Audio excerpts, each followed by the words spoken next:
Ya, estamos en la hora. Empezamos. Genial. Entonces, bueno, hola a todas y todos. Sean bienvenidos al segundo conversatorio de la YP en Chile, de la IHR.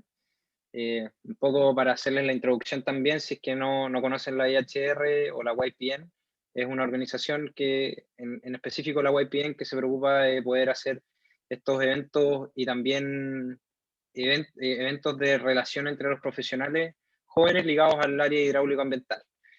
Entonces, hoy día tenemos un evento que, más bien que ser una presentación monóloga, es un conversatorio, así que están todos invitados a poder participar con sus preguntas, y en específico hoy día vamos a abarcar en qué rubro puedes trabajar en el área hidráulica ambiental, dedicado específicamente a tres temas, en donde nuestros exponentes hoy día van a ser Catherine Contreras, Matías Paredes y José Tomás Díaz.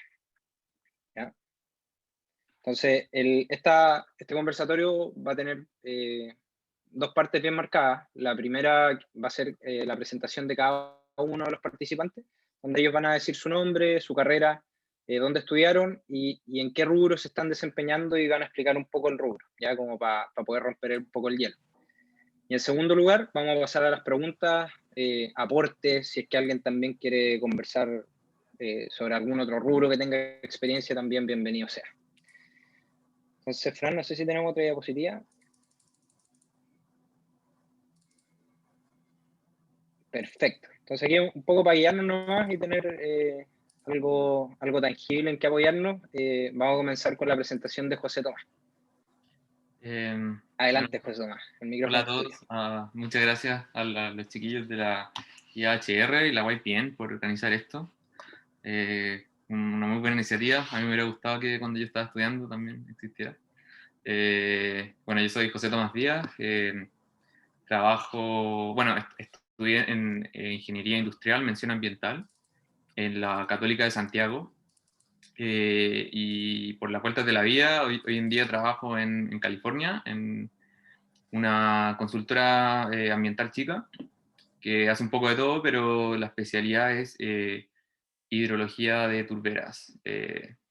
Y cómo las turberas, yo trabajo en la parte de agua subterránea, pero también cómo eso interactúa con modelos de flujos de carbono, con emisiones de metano y temas de gases de efecto invernadero.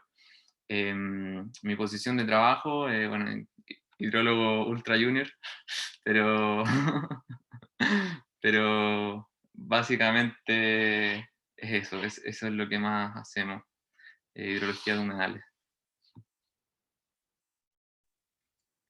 Perfecto. Muchas gracias, Tomás. No sé si a lo mejor quieres conversar alguna otra cosa en relación a qué subáreas existen dentro de tu rubro, o que todos has podido ver, como para que los chiquillos se puedan... Sí, o sea, en el área de estudio, o sea, la mayor cantidad de mi trabajo se concentra en el río San Joaquín, que es donde todo el sur de California lleva su agua. Básicamente es un delta de un río y existe una red de acueductos que toma agua del delta y la lleva hacia el sur, que es donde está la demanda del agua. Esta infraestructura que existe es algo como lo que sería el proyecto de la cartera hídrica en Chile. Y bueno, todo está, esto de tomar agua del delta ha generado muchos problemas, la verdad, porque en el fondo se han secado humedales y secado turberas, que son humedales que son muy importantes para los ciclos del carbono, ya que son humedales que tienen una gran productividad. Eh, entonces hoy en día hay un movimiento y hay harta plata en el fondo que va para cómo se pueden restaurar estas turberas y cómo en la puerta del cambio climático y el aumento de los niveles del mar, ¿cierto? Se puede generar resiliencia a la infraestructura. Bueno, eso es como la película grande, Big Picture, como le dicen acá los gringos. Pero el detalle de lo que yo hago el día a día es más que nada estar metido en los modelos de agua subterránea, de cómo fluye el agua en estas turberas y en los acuíferos que hay debajo, y cómo distintas decisiones de uso de suelo y políticas claro, sí, en el fondo políticas de uso de suelo, de tipo de agricultura, de restauración de humedales, pueden impactar las emisiones de carbono, porque bueno, California está sujeto a un cap and trade, tiene un tope de emisiones que se puede emitir por año. Entonces, cada vez que hay un proyecto, incluso para los proyectos que están en operación acá de distintos rubros, hay que evaluar los impactos en efecto invernadero. Entonces, yo doy la primera parte del input para eso, que es dónde va a estar la napa freática en los acuíferos. Esa napa, esto debería tener para algo más para explicar, pero esto en el fondo, cuando uno tiene suelos muy ricos en materia orgánica, el nivel del agua es una variable maestra de la oxidación del suelo. O sea, si es que lo que está arriba de la napa freática está en condiciones aeróbicas y se va a oxidar muy rápido y va a emitir CO2, metano, y lo que está abajo de la napa freática se mantiene en condiciones reducidas. Entonces, me llega a dar ese input en fondo, cómo van a ser las distintas decisiones que va a pasar con la napa freática en estos suelos orgánicos, y ese input hidráulico después se mete a modelos de flujos de carbono y en el fondo se simula cómo distintas decisiones van a generar emisiones o a capturar carbono.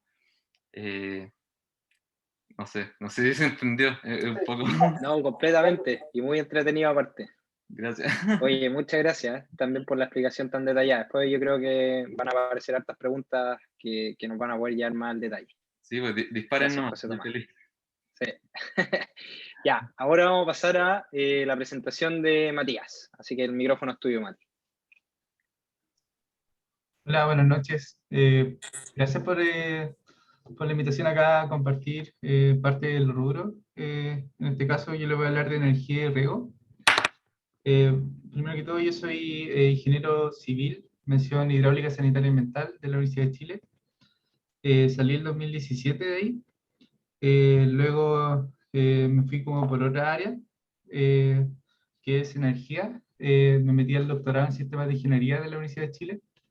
Y ahí he estado trabajando y actualmente estoy haciendo una tesis en toma de decisiones bajo incertidumbre profunda en transición energética sostenible. Es un tema bien como medio ortogonal, un poco al desarrollo de la ingeniería hidráulica, pero me ha formado un poco y me ha dado como concepto de la parte como de energía que me han servido y ahí les voy a comentar. Primero que todo quería comentarles que en el camino de lo que sería desarrollarse en el área de energía para un hidráulico, yo he visto que han estado siempre estas grandes centrales, eh, que hoy en día ya no se están desarrollando mucho. Sí, hay algunos proyectos de centrales más pequeñas del orden de 100 megawatts, pero nada con embalse, entiendo hoy en día.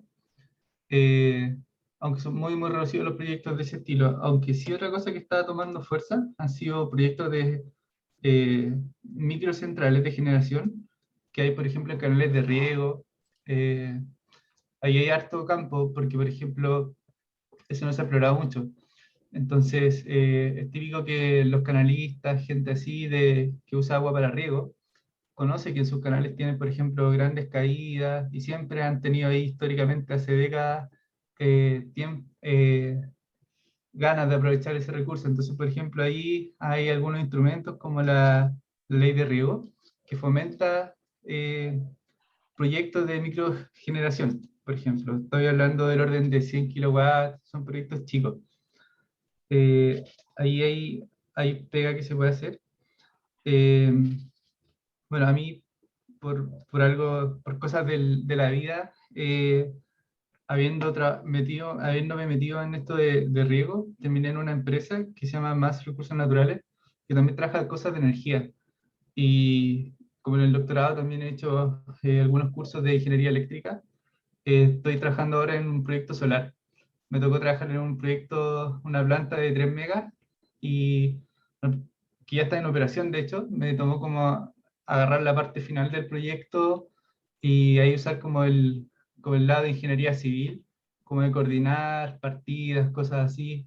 Y ahora estamos desarrollando otro proyecto de 3,5 megawatts, también solar, eh, y ahí ya he visto alguna parte como de la ingeniería eléctrica, de la parte de ingeniería básica, de ese proyecto, pero también la parte de ingeniería civil aporta mucho. Yo creo que cualquier ingeniero civil podría trabajar en eso.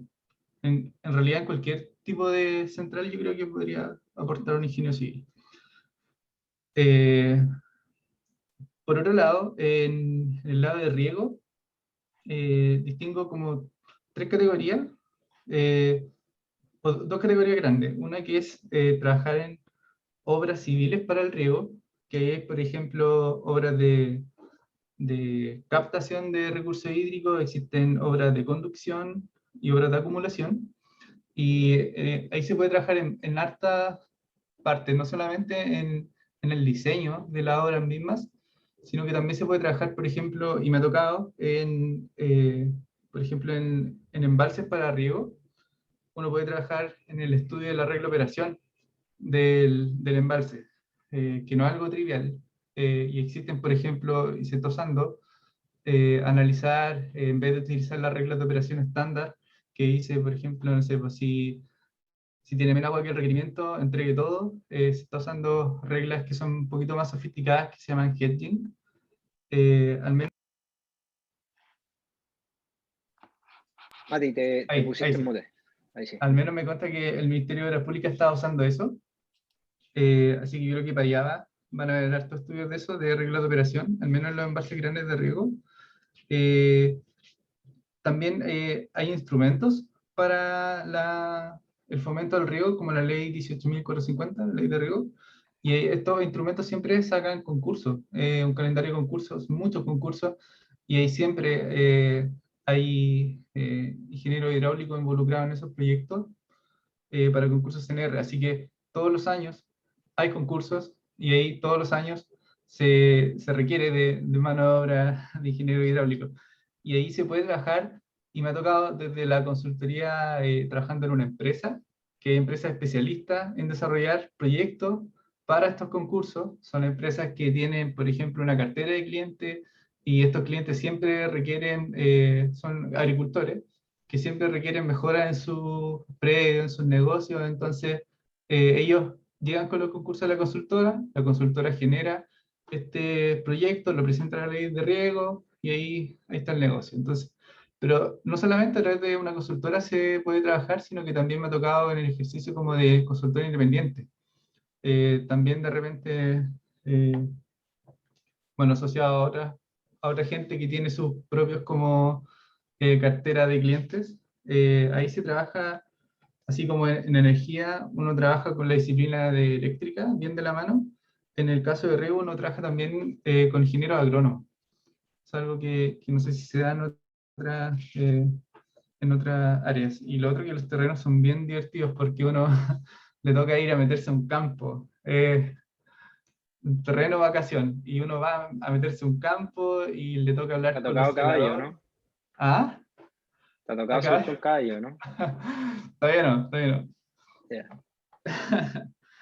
Eh, y, y ahí trabajáis, toca esto que no es como, no sé si se da en otras áreas de la ingeniería hidráulica, como que te pasan un proyecto y tú diseñas una cosa grande y no habláis con el usuario final. Acá sí estáis bien como con el usuario final, pues.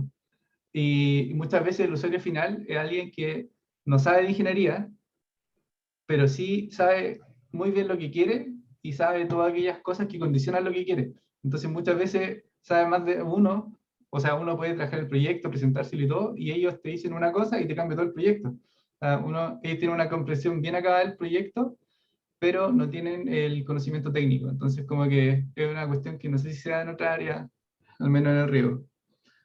Eh, Eso les puedo contar por Una ahora. Ah, hidráulica y práctica, sí, ahí una lo otro hidráulica que, práctica en vez de una hidráulica técnica. Es impresionante esa claro, cuestión. sí, y lo otro, el otra área de riego, porque esto que les dije es como asociado a la obra civil.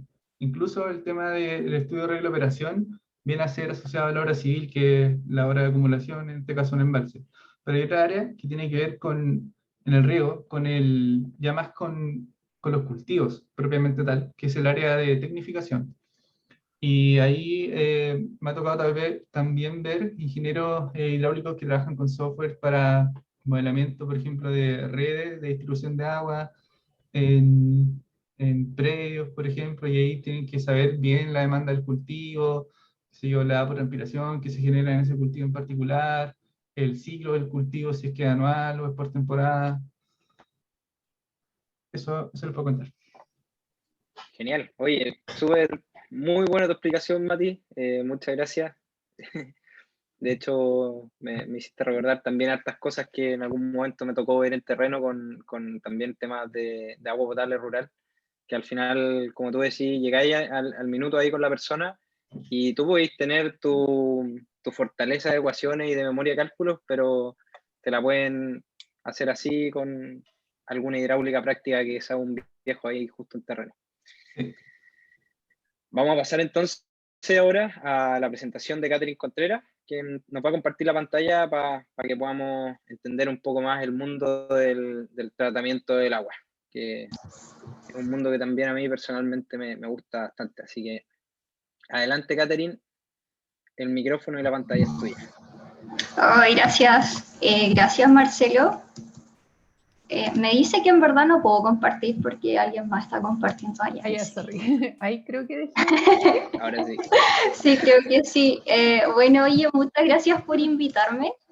Yo sé que acá la mayoría hay puros hidráulicos, así que bueno, tratar otros temas también.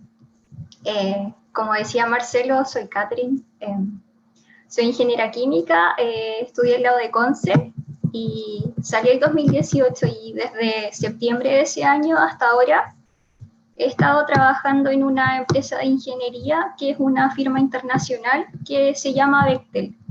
Y ahí tuve la oportunidad de entrar a un grupo internacional que desarrolla proyectos de agua en Chile principalmente para la minería y afuera para el petróleo y el gas, otros sistemas nucleares. Y hasta el momento nos hemos desempeñado en esos 3 áreas mayormente. ¿Y qué más respecto a mí? No sé, en septiembre voy a empezar un magíster en agua también, así que de a poco se fue marcando un poco el camino para estudiar el agua sin buscarlo. La presentación va a ser un poco sobre cuáles son los procesos que existen hoy día y por qué el agua es importante, así que espero un poco motivarlos con las imágenes. No sé si les gustan los lagos, yo veo esto y me dan ganas de meter los pies al agua. A ver, Oye, Katy, cuando uno... hay un químico en la reunión, así que no te sientas sola. Sí, creo que parece que vi al Nico. El Nico era compañero mío también. Colega, aquí estamos. Gracias, Nico. Qué bueno. Ya. Cuando uno habla de agua, una de las cosas que han estado en la pantalla, en las noticias, en cualquier parte en verdad, porque está muy de moda, por eso ahí dice hot topic, es que en verdad tenemos escasez de agua. Y si uno se va a la página de las Naciones Unidas, en verdad hay acciones por las que se están trabajando para el 2030, me parece, para poder superar esa crisis que en verdad tenemos. Entonces, hay 2 tipos que están relacionados con ella. Una tiene que ver con entregar agua limpia y sanitizarla. Y la acción número 13, que no sé si la ven ahí, tiene que ver con el calentamiento global. Bueno, algunos datos freaks acá, que en realidad la escasez de agua afecta al 40% de la población mundial. Yo no tenía idea de esto, y que cerca del 80% en verdad no se trata correctamente. Y esto no es tan bueno porque para la gente que toma su agua no tratada le puede provocar enfermedades y también daña los ecosistemas. Y si lo pensamos bien, en realidad no estamos haciendo nada bueno porque cuando tú le impactas el agua a las personas se enferman y si se enferman no trabajan y no hay desarrollo económico. Y por otra parte, las industrias que están preocupadas por esto, bueno, ustedes saben, la minería con respecto al petróleo y al gas están muy preocupados porque ellos en sus procesos de combustión generan agua, pero esa agua tiene aceites, tiene hidrocarburos y lo que hacen actualmente es almacenarla, porque no la pueden tratar muy bien. Y bueno, también en la agricultura, ya que ocupan mucha agua, y en realidad ha habido poca tecnología como para recircular tratarla y no botar un recurso que ahora es escaso. Entonces acá hay una pregunta de qué podemos hacer nosotros frente a este problema, porque a nosotros nos pagan por buscar soluciones. Ya, esa fue la pregunta. Y hay unos puntos que tienen que ver un poco con las tendencias, que son la reutilización de agua, eliminar los residuos. Aquí hay un concepto interesante que les voy a contar luego que se llama Zero Liquid Discharge. Luego, pensar en la calidad de los tratamientos, fijarse si es que es efectivo o no, conocer bien la operación, los planes de mantenimiento cuando estás operando y sobre todo conocer tu sistema. Con respecto a los costos de los tratamientos, tratar de buscar una reducción en el área que utilizan, el espacio, y tratar de promover mucho la recirculación para poder reutilizar reactivos, corrientes, y esto con el objetivo de poder usar la menor cantidad posible de agua fresca. ¿Ya? Eso como introducción. Ahora un poco con las tendencias. Como ustedes saben, todas las industrias requieren agua para su operación, ya sea la minería, el petróleo, el gas, la pulpa de papel, etcétera, todos necesitan agua. Entonces, como el agua está escasa, tienen que preocuparse por ocuparla de forma eficiente. Entonces, si nos vamos un poco a la minería, lo que está muy de moda, y no es que sea moda porque es moda, como quien se compra una chaqueta o algo así, sino porque es necesario y la tecnología está comercialmente disponible, son, bueno, la desalinización de agua de mar, estudios de disponibilidad del agua, es decir, si es que la cantidad de agua al año presupuestada que tu sistema de provisión de agua da, realmente te alcanza, y la recirculación. Eso es lo que en minería se está tratando mucho y es a lo que están tendiendo la mayoría de las plantas concentradoras en el país. Con respecto al petróleo y el gas, es una combinación de lo que dijimos anteriormente, pero aplicado a otros tipos de agua. El petróleo y el gas, como les contaba, ellos producen agua que se llama produced water, que tiene compuestos orgánicos. Entonces, esta gente trata de utilizar tratamientos biológicos para purificar su agua y a la vez la combina con desalinización y otros tratamientos de membranas para poder suplir agua para sus calderas y también para las utilities que les llaman.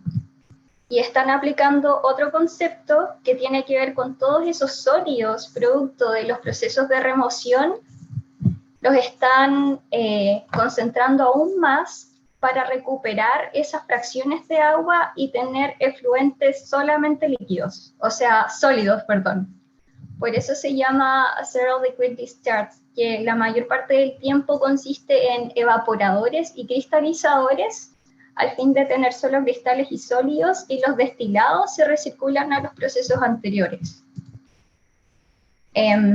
Bueno, remoción de sólidos, recuperación de reagentes, esto también se ha visto en minería y en el fondo consiste que en los procesos de coagulación, cuando tú añades químicos para aglomerar los sólidos, coagulación y floculación, como la flotación por aire disuelto, es un buen ejemplo. Ese es un proceso conocido. Tú generalmente agente floculante como el sulfato de aluminio y cloruro férrico, y esos son metales. Entonces existen procesos para en realidad no botarlo en tu lodo, porque generalmente se va ahí como residuo de tu reactivo, entonces tú lo recuperas y lo vuelves a utilizar, y así no gastas tanto dinero en químicos y reduces tus costos por eliminar menos lodo también. Y por último, bueno, en el área nuclear, lo que se está trabajando es el ion exchange, y lo que no puse aquí, que es la electrodeionization, que no sé cómo se dice en español, pero en el fondo consiste en tratar estas aguas que han sido modificadas por algunos problemas que finalmente te quedó radiactiva, y en el fondo estos procesos son columnas que tienen resinas y hacen un intercambio iónico ahí para poder tener agua limpia y así poder almacenarla seguramente. Y bueno, el problema que están teniendo actualmente en el área nuclear es que cuando el agua está fuera de especificación, disculpen un segundo que tengo 1000 alarmas.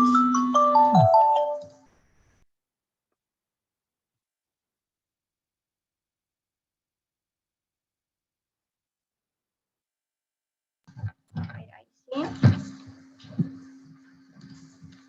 Que cuando no pueden, ¿me escuchan? Sí, sí, te escuchamos. A lo que iba es que en el área nuclear el problema que están teniendo es que cuando no pueden tratar efectivamente su agua radioactiva, que generalmente se ocupa para enfriamiento, la almacenan y tienen que almacenarlas en estanques de concreto gigantes, de espesores muy grandes y es muy caro. Y por ejemplo en la planta de Fukushima, la que se echó a perder con el terremoto, ellos gastan alrededor de 2 billones de pesos, 2 billones de dólares anuales solo en almacenamiento. Mucha plata. Y bueno, la última cosa que les quería contar es que ustedes, cuando ya tratan su agua y la tienen sin sales y cumplen las especificaciones para su tratamiento, generalmente la última parte consiste en un post-tratamiento en el que le agregas químicos, que puede ser hipoclorito de sodio o algunos otros minerales, para que el agua se estabilice y pueda ser utilizada en las tuberías y en los equipos y no dañe las materialidades. ¿Ok? Bueno, si a ustedes les gusta el agua, pueden trabajar en distintos tipos de empleo. Y aquí puse unas fotos un poco para identificar dónde pueden trabajar. Y la primera tiene que ver con trabajar en terreno. Tú puedes trabajar en cualquiera de las plantas que estás acá, y como todas van a tener una plantita de agua, es posible que te puedas desarrollar como ingeniero de procesos, o en mantención, o como ingeniero de control de gestión, etcétera, dependiendo cuál sea tu especialidad. En hidráulica también, en minería se ocupa mucho, ya que están muy interesados en optimizar los circuitos de agua. También están las plantas de tratamiento de agua potable para las ciudades, ¿sí? Donde ahí la gente hace más o menos lo mismo que en operaciones, pero también están implementando otros sistemas de gestión para poder llevar más a cabo una cuenta de las filiales y poder manejar muy bien su agua y aplicar estadística que les permita tener un control globalizado de cómo están distribuyendo el agua. Evitar no disponibilidad de agua para los usuarios finales, que en verdad somos nosotros. Otra área son la investigación y desarrollo, que aquí lo bonito es que ustedes pueden investigar nuevas tecnologías para hacerlas comercialmente disponibles y las puedan utilizar. Y lo último es la ingeniería, que es donde trabajo yo, que en el fondo recopilamos todas estas tecnologías, las proponemos en un sistema, se desarrolla en detalle cómo va a ser ese sistema, ese proceso tiene obviamente una coordinación con el cliente, luego se compran los equipos para finalmente construir y montar y echar a andar tu sistema que creaste. Y bueno, acá lo entretenido es que como ahora está de moda el home office, se ha dado harto esto del trabajo multioficinas. Al menos en la empresa donde estoy yo, que es Bechtel, tú tienes la ventaja de hablar con una persona en Nueva Delhi, en Houston, en Londres, y así es como se está trabajando hoy día la ingeniería, ya que por el tema de costo es más eficiente tener a personas trabajando 24/7 por todo el mundo en vez de una oficina en un solo lugar. Al final de la presentación les pongo cosas útiles que en el fondo tienen que ver con ramos de universidad, etcétera, pero lo que me quiero enfocar es que uno nunca deja de aprender y lo más importante es trabajar en equipo, porque tú nunca vas a tener una respuesta buena solo. Eso es. Gracias, Catherine. Muy cierto lo último que dices también. Sí. Muchas gracias, muy interesante de tu presentación. presentación y en lo que trabajas. Ahora no sé si alguien de los que está escuchando, del público, quiere hacer alguna consulta específica como a alguno de los que expusieron, o alguna pregunta en general sobre hidráulica ambiental. No sé si alguien quiere decir algo. Si no, yo tengo unas preguntas preparadas igual.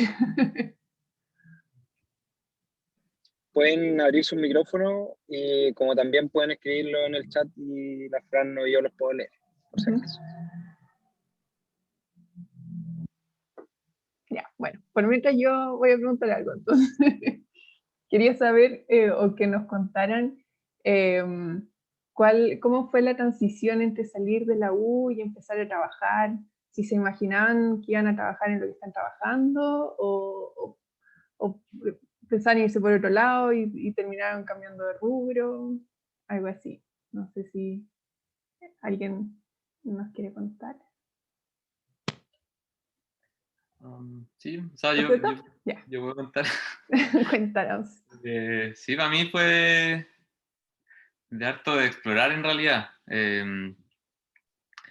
Bueno, no sé, yo estudié ingeniería industrial y mención ambiental, que como que si tuviera que estudiar de nuevo, yo creo que estudiaría civil ambiental, porque es lo que es lo que me dedico ahora, siento. Pero básicamente, claro, cuando salí de la universidad, no... Igual me costó un poquito encontrar pega. Estuve como 6 meses.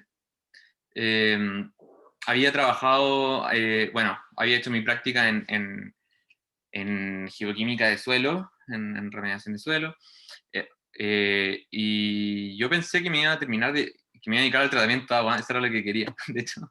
Eh, pero bueno, cuando salí no había mucho pega de eso.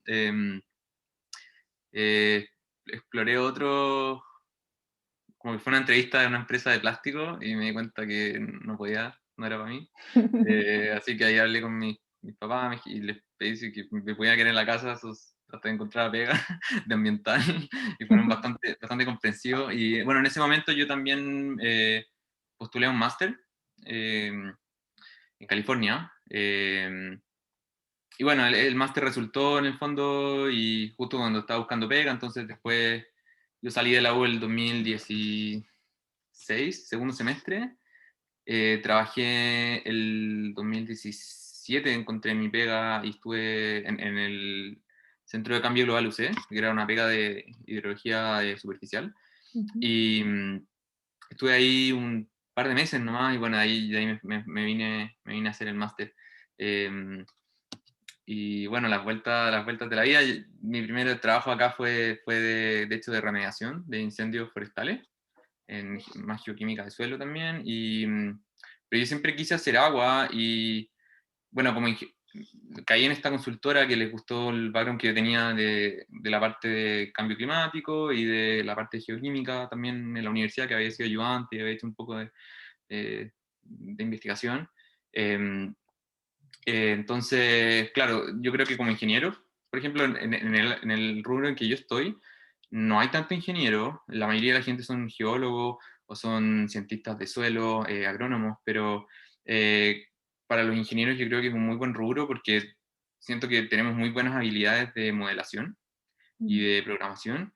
Y claro, por ejemplo, con mis colegas de la empresa donde trabajo, ellos entienden mejor la dinámica, ¿cierto?, del suelo, cientistas ambientales, entienden mejor las cinéticas de oxidación, etcétera.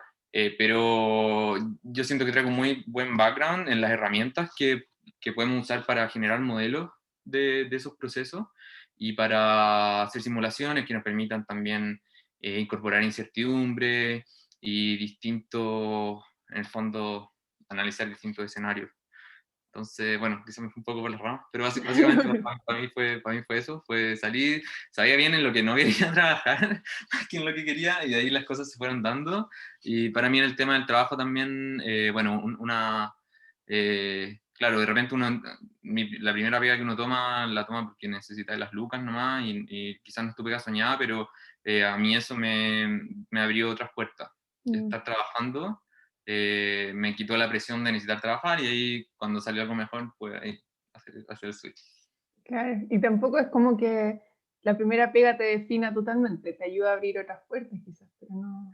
Yo siento que no, o sea, yo era bien, cuando salí de la universidad era muy cuadrado en ese sentido, como que sentía que claro, como que tú elegías un camino y estabas muy cerrado, pero en realidad hay tantas otras habilidades que son importantes como consultor o como o en el rubro ambiental y del agua, ¿cierto? Yo creo que para mí lo más valioso de la formación que tenemos como ingeniero es que tenemos buen entendimiento de los procesos fundamentales. Entonces, procesos físicos, procesos matemáticos, etcétera. Entonces, poder aprender como sobre la marcha esas cosas, como que tenemos un muy buen training, ¿cierto? De eso, que nos hicieron sufrir en la universidad y todo. Entonces, estamos bien entrenados para lo que acá le dicen hit the ground running. Y es como entré a un trabajo, te pasan una pega, no sabéis qué hacer, pero lo aprendí sobre la marcha. No sé si alguien más quiere complementar o si tiene otra opinión sobre, no sé si Matías o Catherine, ¿cómo fue la experiencia? Yo quisiera comentar una cuestión que no se habla mucho, pero que igual puede ser relevante. A mí me pasó que yo vivía en región hasta los 18, después llegué a Santiago a estudiar y todo, y uno cuando va a la U, como que tiene una dinámica en que va de tu ramo y después volvís, que se lleva a las 4 de la tarde, 2 de la tarde, a veces hay días que tenía un puro ramo, ¿cachai? Y volvís temprano a la casa. Y acá muchas de las pegas para ingenieros o a la gente relacionada con el agua van a estar en Santiago. Más aún van a estar de Providencia hasta como Manquehue, están casi todas las consultoras, hay gran parte de las consultoras están ahí. Entonces, al final termináis como trabajando de 8 a 8, llegando a una zona súper, perdón, de 8 a 8, 8 horas. ¿A qué hora se entra?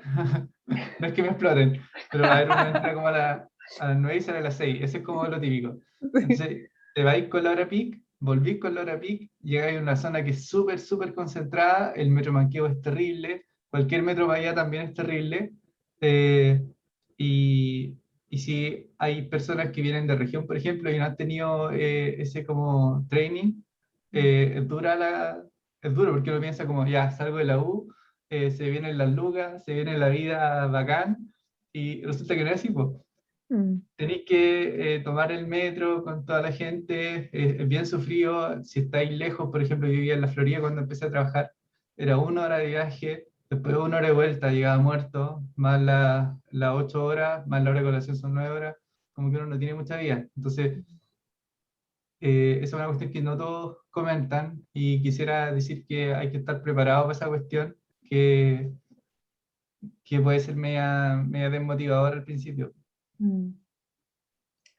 Lo bueno ahora, ahora estás trabajando por teletrabajo, ¿no?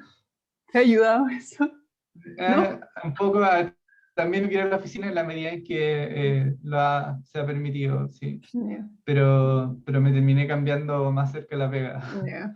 Sí. Pero, y lo otro y esto es más como a nivel de recomendación, que siento que es bueno irse abriendo, porque te permite tener herramientas que quizás muchas veces uno proyecta como el futuro y se imagina la cosa de una forma, pero muchas veces uno llega a un lugar y resulta que no sé, es difícil proyectar tanto en el futuro de partida, y llegáis a un lugar y de repente ocurren situaciones en ese lugar que de repente, por ejemplo, si tú tenés justo la herramienta que servía para ese cargo, pues terminar en eso, como me pasó a mí, por ejemplo, trabajar en un proyecto solar. Yo no pensé que me iban a dejar a cargo un proyecto así, más encima es un proyecto grande igual. Y como había hecho ramos de eso, terminé ahí, pues era como el más apto para ese momento. Entonces, es bueno tomar herramientas, quizás, si bien es cierto, es bueno especializarse y muchas veces la experiencia te da esa especialización, quizás uno podría hacer uso de eso y en vez de especializarse en los ramos, la misma cosa, decir, ya, mi experiencia me va a permitir especializarme, la experiencia la pega, y en ramos voy a tomar, o cursos, postítulos, lo que sea, voy a tomar conocimientos más bien ortogonales a lo que estoy estudiando, que en algún momento me puedan servir, o que te puedan hacer saltar de repente de cargo. Por ejemplo, hay gente que me ha tocado ver que son, no sé, pues, tienen jefatura y que son gente que hizo un MBA, en vez de hacer, por ejemplo, un magíster en cosas relacionadas con el agua. Claro, buen dato también, buen consejo ese. Sí, gracias. No sé si alguien más quiere comentar algo. Catherine, no sé si quieres hablar sobre tu transición de la U a la pega. Ay, estás muteada. Cuando salí de la U, yo quería trabajar en pulpa y papel.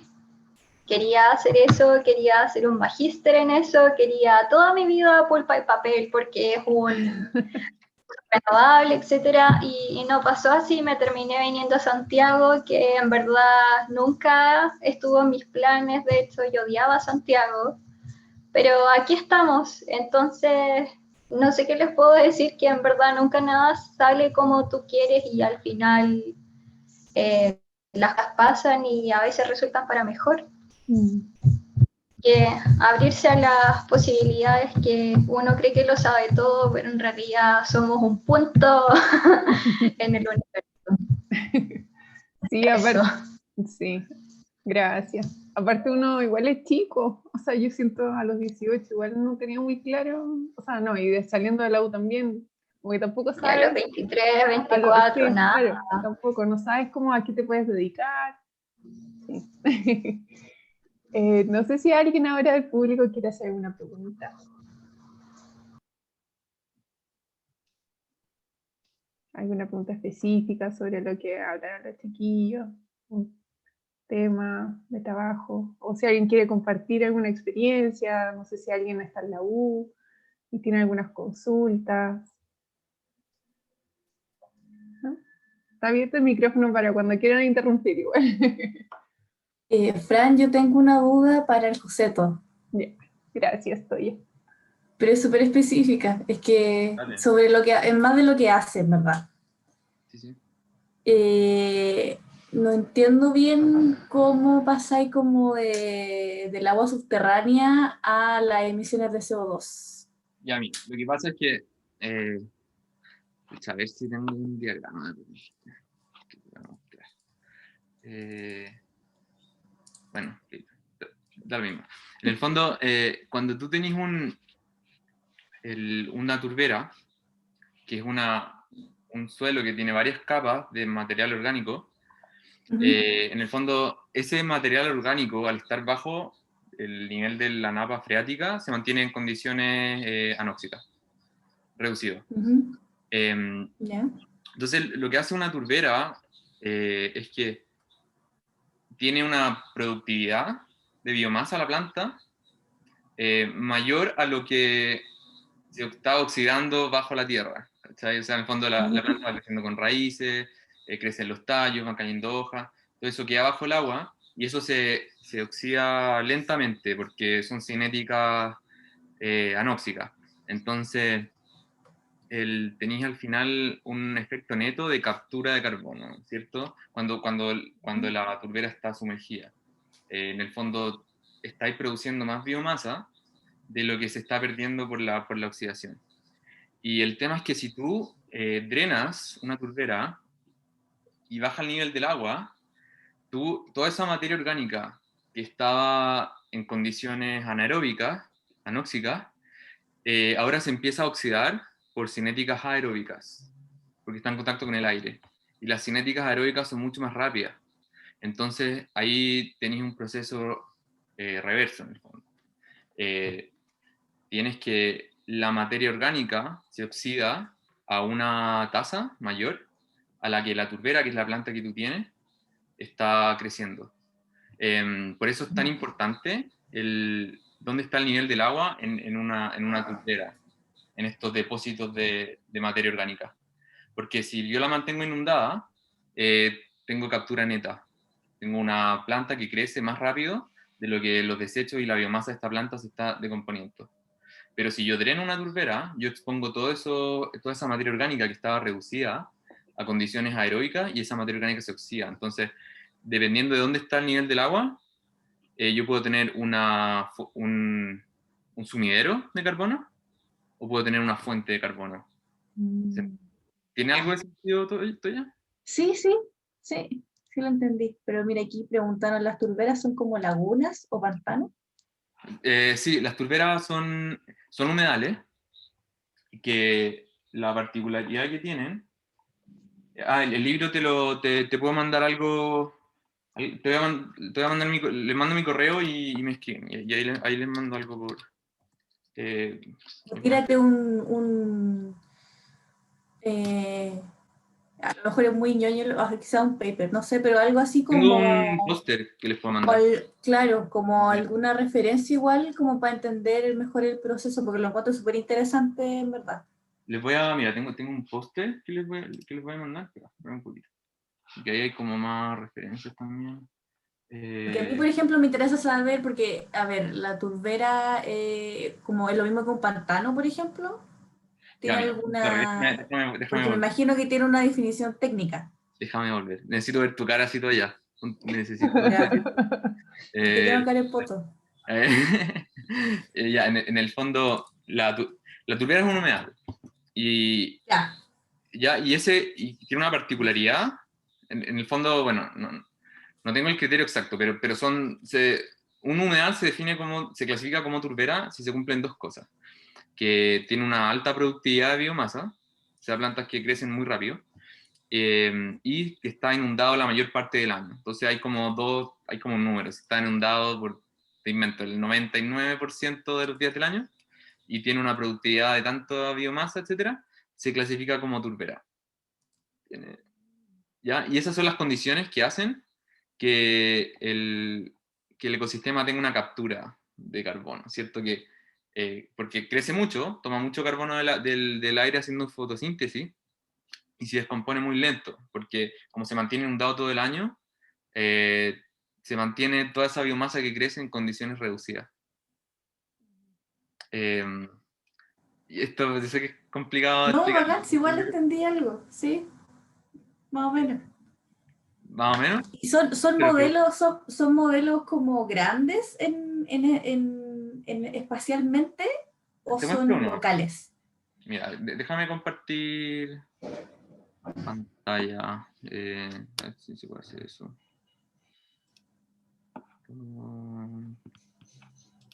Creo que te debería dejar.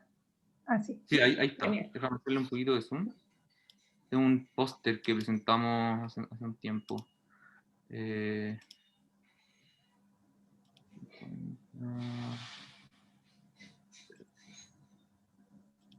Muy ñurdo para el zoom.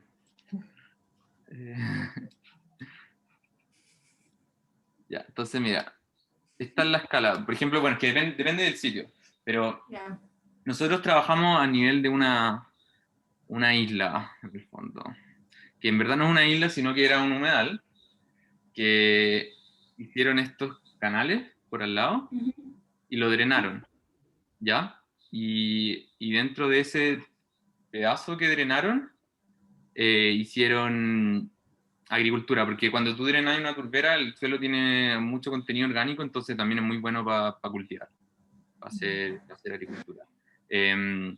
Y entonces, claro, tú haces un modelo, tenés que hacer un modelo regional en el caso de nosotros, o sea, no regional, pero de una escala más o menos grande.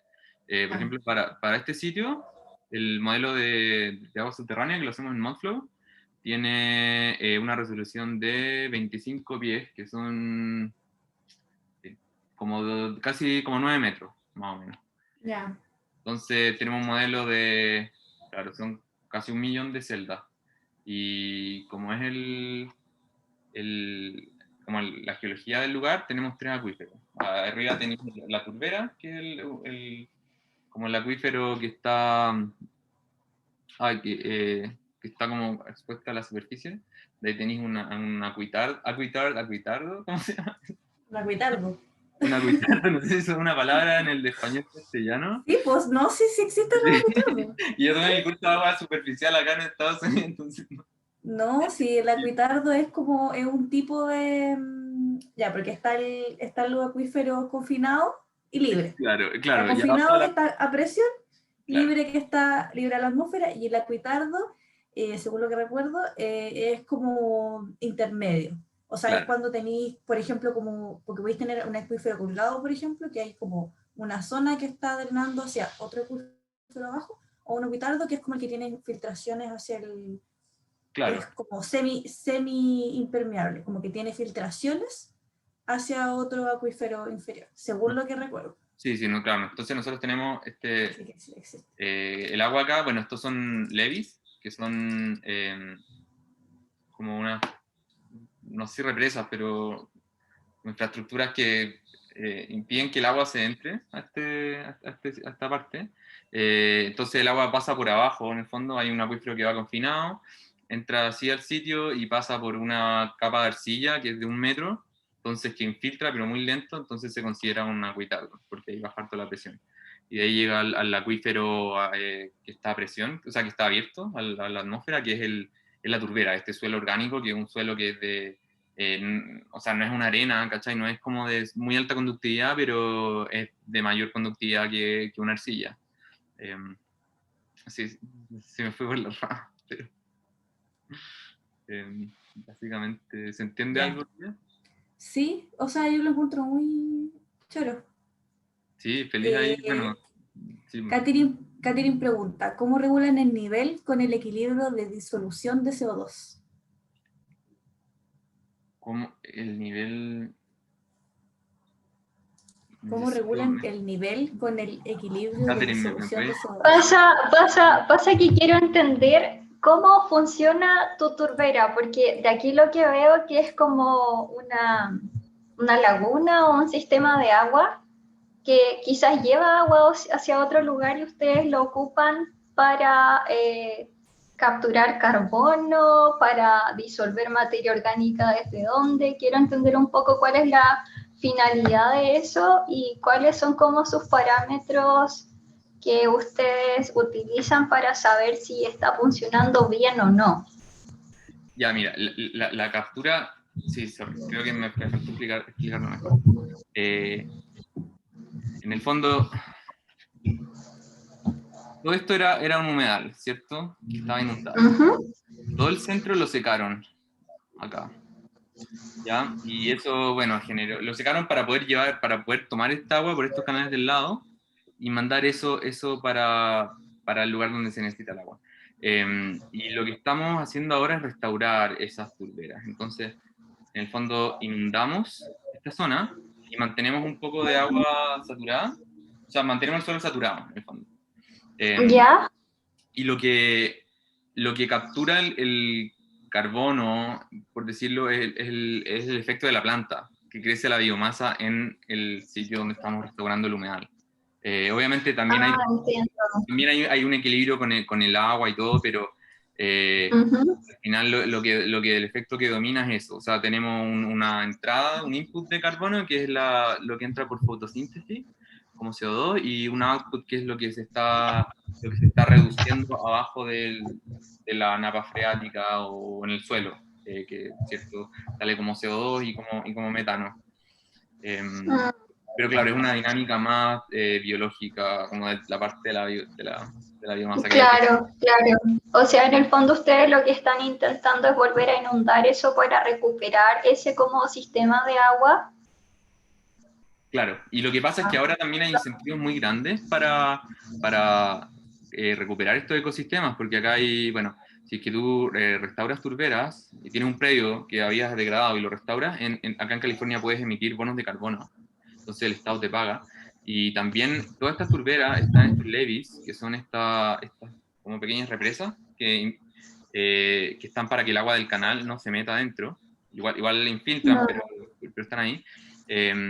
Y con el aumento del nivel del mar, junto con la oxidación de suelos orgánicos, que la oxidación de suelos orgánicos genera mucha subsidencia, baja mucho el nivel del suelo. Entonces, en el fondo, se genera un gradiente hidráulico del agua que infiltra hacia el terreno, hacia el predio, que está como influenciado por dos forzantes, que uno es el nivel del mar y el otro es esta subsidencia. Entonces, al restaurar turberas, por ejemplo, si restauramos las turberas que están al borde de esta infraestructura, se pueden controlar esos gradientes hidráulicos, ¿cachai? En el fondo, si es que... Entonces también hay otras razones como de resiliencia, de infraestructura, que también acá están financiando en el fondo el trabajo nuestro de restauración de ecosistemas. ¿Sí? Ya entiendo. Sí, sí, me quedó un poco claro. A ver, voy a parafrasear un poco. Entonces, en el fondo es tratar la biomasa del suelo con el fin de regular los gradientes hidráulicos con una demanda, ¿no? Claro, o sea, Ah, hay múltiples fines, ¿cachai? mm, De gases de efecto invernadero, etcétera. Pero claro, al final lo que nosotros analizamos en nuestro modelo es cómo distintas decisiones de uso de suelo, por ejemplo, combinaciones de distintos cultivos o de humedales, de turbera, impactan como la evolución y el nivel de la napa freática. Y eso va como input a este otro modelo, a un modelo de flujos de carbono y de biomasa, que te dice cómo esa decisión, que es una decisión hidráulica, ¿cierto? Cuánto voy a inundar, qué tan saturado voy a tener el suelo, cómo esa decisión impacta en el crecimiento de la biomasa, en las emisiones de gases de efecto invernadero y en gradientes hidráulicos el agua que infiltra a través de distintas infraestructuras. Gracias, Tomás, qué bonito. A mí me Gracias. gusta. Perdonen por lo confuso. Es difícil explicarlo. No, pero se entendió. Gracias.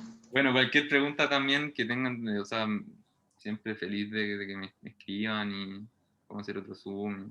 Avísanos si necesitáis gente. Sí, bueno, siempre que se necesiten, yo feliz de traer a otros compatriotas. Pero sí, yo soy un nerd por este tema, así que feliz de hablar lo que quieran.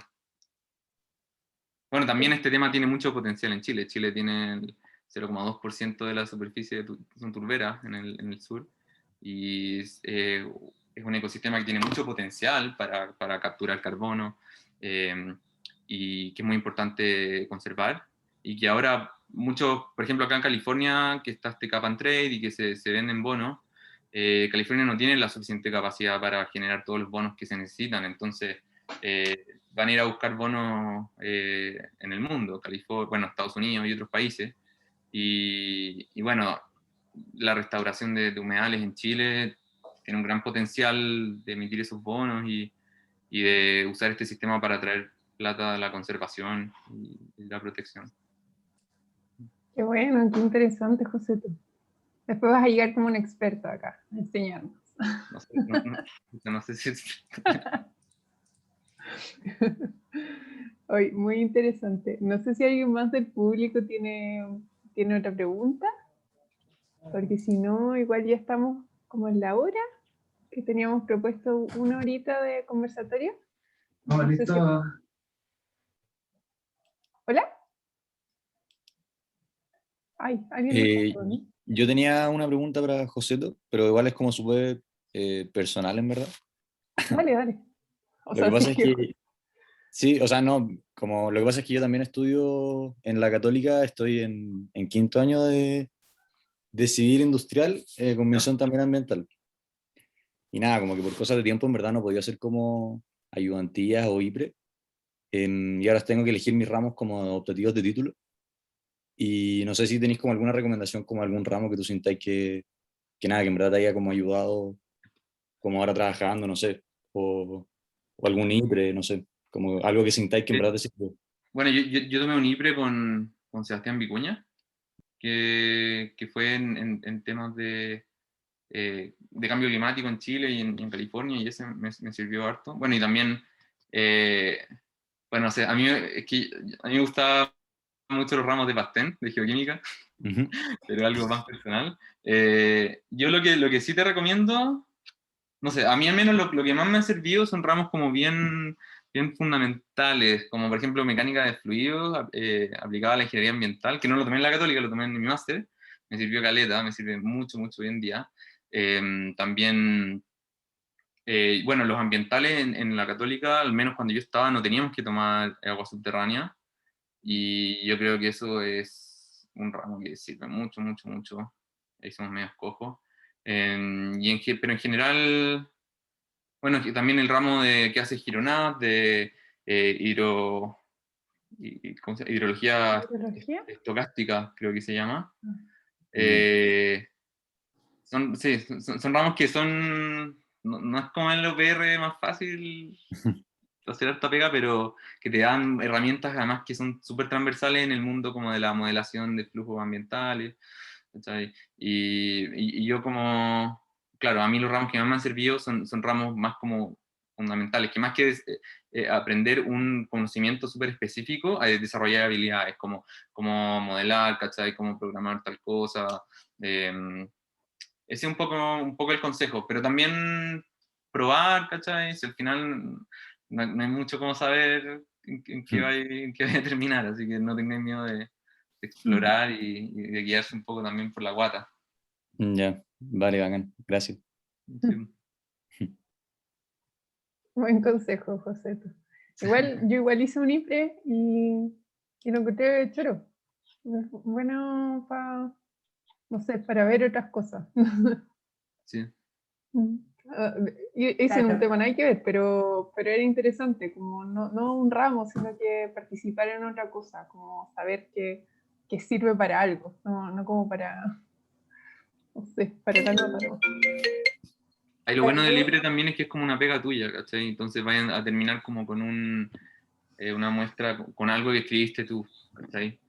Y a mí eso a mí me pidieron varias veces como escrito, y como nosotros no hacemos tesis, está bueno tener como algo chico para que vean más o menos cómo escribís, ¿cachai? Que sabes hacer una muestra de tu propia como investigación, entre comillas.